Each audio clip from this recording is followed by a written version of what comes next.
Hey guys, welcome back, my loves, to the Healing Seat with Monique, where silence breaks, truth rises, and healing begins. This is a sacred space where we breathe, release, and rise together, and every word spoken here is for peace, truth, and renewal.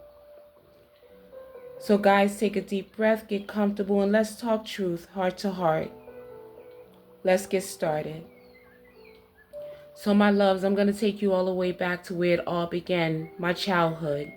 And I'm going to open up about the silence, the secrets, and the survival, from the trauma I endured as a little girl to the pain I was forced to carry into adulthood. This is the beginning of truth, and the story is for every wounded child who was forced to stay quiet, and who had to grow up too fast, and who is still trying to heal. This one is for you, my loves. My twin brother and I was born to a woman who was only 20 years old. Our mom, Rose, had a lot going on in her life. She wasn't happy. She was trying to make a way for herself while trying to raise two kids all by herself. Our father, he wasn't present, and she struggled and did the best that she could, but her addiction found its way in and took over. Her drug use became her priority. My mom would disappear for long periods of time, leaving us with our grandfather, and what started as her being gone for a weekend would stretch into weeks and then months. She would come back looking different, tired, sick, and eventually at the age of 9 years old, she told my brother and I she had HIV, and that was the summer of 1989, and on April 24th, 1990, my mother passed away. My brother and I were only 11 years old, and that loss shattered our childhood. Her absence and the life that she was living opened the doors for things to happen to my brother and I that no child should have had to endure. My mom, she always had men in and out of her life, and the men she allowed in our homes were demons in disguise. None of them were worthy of her love, and each one of them left a scar on her, and in different ways on us too. When she was high, we were invisible. When she was gone, we had to fend for ourselves. And when she was home, she was either asleep or emotionally detached. When my mom was clean, she did so freaking well. She worked for a bank. She spent a lot of time with us. She cooked, laughed with us. And she looked so beautiful when she got dressed up. But when the addiction called again, she would sell everything we had just to feed her habit. She would even sell our clothes, TVs, even the shoes that we had for a quick fix. Back then, I couldn't understand what she was searching for, and why weren't my brother and I enough? Why did she keep leaving us?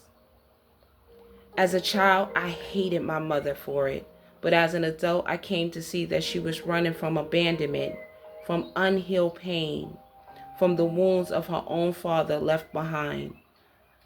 Addiction became her longest relationship. It numbed her when love could not. And I had to learn to forgive her for that, because she did the best that she could with what she had, even when it wasn't enough. Because of her addiction, we were left around people we never should have been around. And that's how the abuse started. Me and my twin brother didn't even know we were both carrying the same pain, because we never talked about it. We were each living through our own private nightmare, silent and alone. The first time I had been touched as a child, I was about 7 years old. And it was by a man that my mother was dating. He was an MTA bus driver. He was supposed to be safe, right? But he wasn't. I remember the fear, the confusion, the shame I felt after he touched me, pressing himself up against me.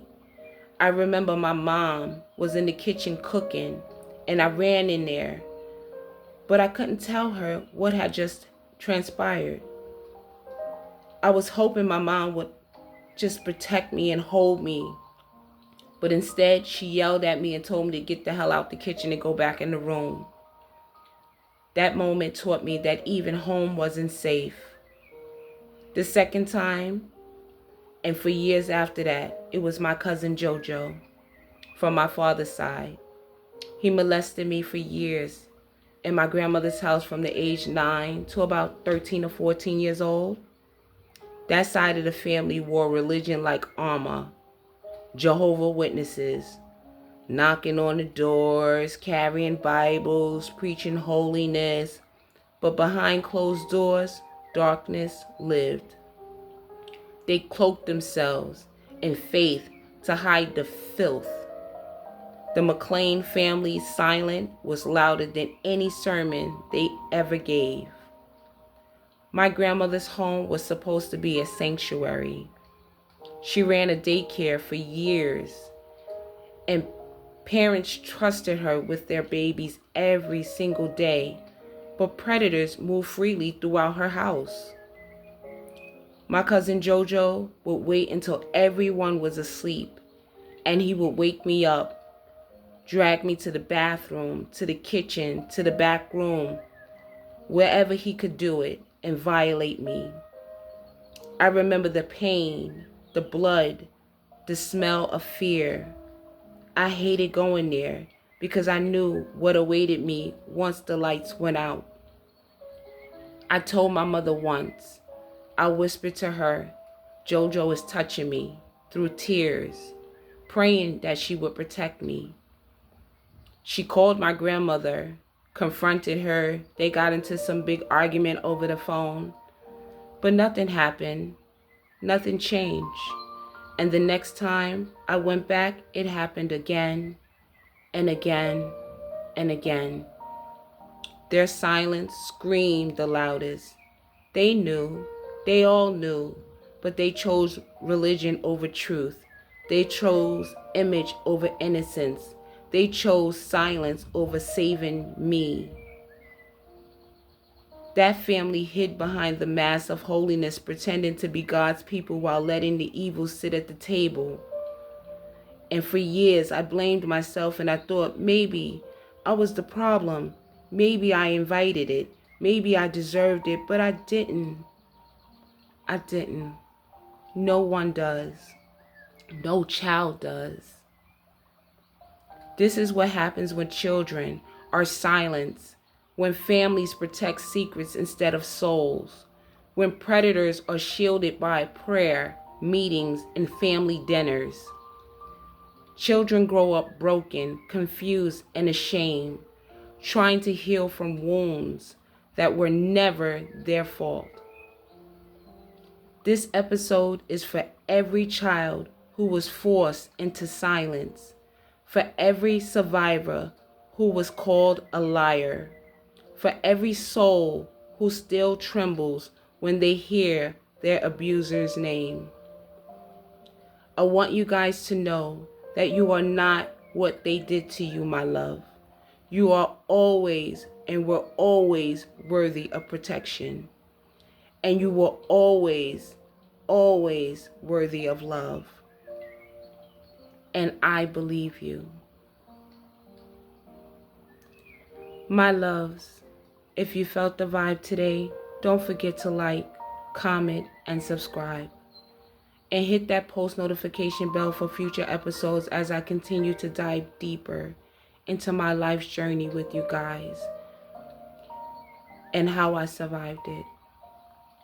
Thank you so very much for coming to sit with me at the Healing Seat with Monique. And guys, remember, healing is a journey, not a race. Keep standing, keep shining, and never forget your story matters because you, my love, survived it. Breathe easy, stay grounded, and I'll see you in the next one, my loves. Love and peace always. Namaste.